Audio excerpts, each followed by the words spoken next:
Well, paniguradong alam nyo naman siguro ang nangyari sa Tacloban kanina. At upang hindi tayo mapagalitan ni YouTube, ay pag-uusapan lang natin dito sa kung bakit itong dalawang suspect sa Tacloban hindi sila makukulong. Anyway, ganito kasi yan. 10 taong gulang pa lamang ang isang bata ngunit maaari nang managot sa ilalim ng criminal liability kung maaaprubahan ang panukalang batas na inihain ni Senator Robin Padilla sa Senado. Ito ang sentro ng mainit na usapin ngayon matapos ihain ang mungkahing magbabago sa ilang probisyon ng Juvenile Justice and Welfare Act. Sa ilalim ng kasalukuyang batas, ang mga batang wala pang 15 taong gulang ay hindi karaniwang pinananagot sa ilalim ng criminal liability. Sa halip, inilalagay sila sa intervention at rehabilitation programs upang mabigyan ng paggabay at pagkakataong maituwid ang kanilang mga pagkakamali. Ngunit ayon kay Padilla, panahon ng suriin kung sapat pa ba ang umiiral na sistema lalo na sa mga seryosong kaso. Sinabi ng senador na mahalagang mapanatili ang rehabilitasyon para sa mga kabataan, ngunit kailangan ding isaalang-alang ang pananagutan sa mga pagkakataong may mabigat na paglabag sa batas. Batay sa panukala, ang mga batang may edad na 10 hanggang 17 taong gulang ay maaaring managot kung masangkot sa mga kasong may kaukulang parusang higit sa 12 taon. Kabilang dito ang ilang mabibigat na paglabag na kinikilala sa ilalim ng batas ng bansa. Ayon sa senador, hindi layunin ng panukala na alisin ang pagkakataon para sa rehabilitasyon.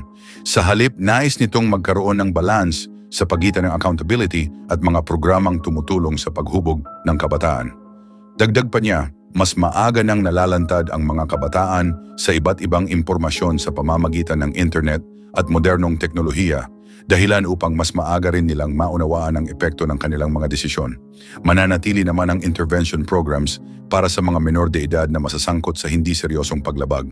Ang mga batang wala pang 15 taong gulang ay maaari pa ring sumailalim sa mga community-based program sa ilalim ng pangangasiwa ng mga social worker at iba pang kinauukulang opisyal. Mahalaga rin ang papel ng mga magulang at guardian sa proseso. Inaasahang makikipagtulungan sila sa mga otoridad upang matiyak na mabibigyan ng tamang gabay ang mga kabataang nangangailangan ng suporta. Kasama rin sa panukala ang mas masusing rehabilitation programs para sa mga kabataang paulit-ulit na nasasangkot sa mga paglabag sa batas. Layunin nitong mabigyan sila ng mas maayos na direksyon at pagkakataong makabalik sa tamang landas. Isa pang probisyon ng panukala ang pagpapatuloy ng suspended sentence para sa ilang menor de edad na sangkot sa hindi seryosong kaso. Kahit umabot sila sa edad na 18 sa panahon ng pagdinig, maaari pa ring isaalang-alang ng korte ang mga programang nakatuon sa rehabilitasyon. Samantala, naglabasan din ang iba't ibang reaksyon mula sa mga mambabatas at child welfare advocates. Kabilang sa nagpahayag ng pag-aalala si Representative Leila De Lima. Ayon kay De Lima, dapat pag-isipang mabuti ang posibleng epekto ng panukala sa mga batang kabilang sa mahihinang sektor ng lipunan. Sinabi niya na maraming kabataang nasasangkot sa mga paglabag sa batas ang nagmumula sa mga pamilyang nakararanas ng iba't ibang suliranin at mas nangangailangan ng tulong at paggabay. Para sa kanya, mahalagang tugunan din ang mga ugat ng problema gaya ng kahirapan, kakulangan sa edukasyon at limitadong access sa mga social services. Naniniwala siyang ang mga ito ay kabilang sa mga dahilan kung bakit may ilang kabataang napapasok sa maling sitwasyon. Ganito rin ang pananaw ng ilang grupo na nagsusulong ng karapatan ng mga bata. Ayon sa kanila, nananatiling mahalaga ang rehabilitasyon dahil patuloy pang umuunlad ang pag-iisip at pag-uugali ng mga menor de edad.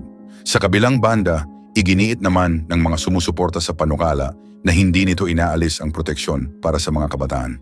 Sa halip, layunin lamang nitong magkaroon ng mas malinaw na pananagutan sa mga seryosong kaso kasabay ng pagpapatuloy ng mga programang rehabilitasyon. Sa ngayon, nasa yugto pa lamang ng pagtalakay ang panukala sa Senado.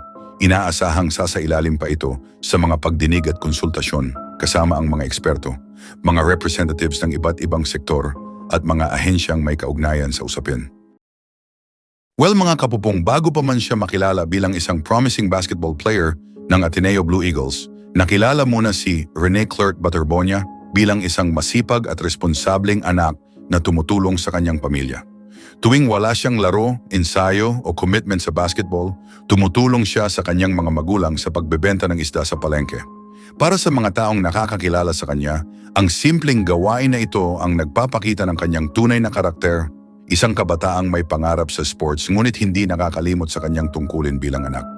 Ayon sa mga malalapit sa kanya, hindi ikinahihiya ni Rene ang pagtulong sa hanap buhay ng kanilang pamilya. Sa halip, ipinagmamalaki niya ang kanyang pinagmulan at patuloy niyang ipinapakita ang halaga ng sipag at sakripisyo. Bago siya maglaro sa mataas na antas ng collegiate basketball, natutunan muna niya ang kahalagahan ng pagsisikap sa araw-araw na buhay. Marami ang humanga kay Rene dahil sa kanyang kakayahang pagsabayin ang pagiging atleta at pagtulong sa pamilya. Sa kabila ng mga oportunidad na dumating sa kanyang basketball career, nanatili siyang mapagkumbaba at malapit sa kanyang mga magulang. Para sa kanyang mga kaibigan at taga-suporta, hindi lamang siya isang manlalaro kundi isang inspirasyon sa mga kabataang nagsisikap maabot ang kanilang mga pangarap. Ang kwentong ito tungkol kay Rene ay muling naalala matapos ang insidenteng naganap sa isang team building activity ng Ateneo Blue Eagles sa Dipaculao, Aurora na kinasangkutan niya at ng kanyang teammate na si Divine Adili.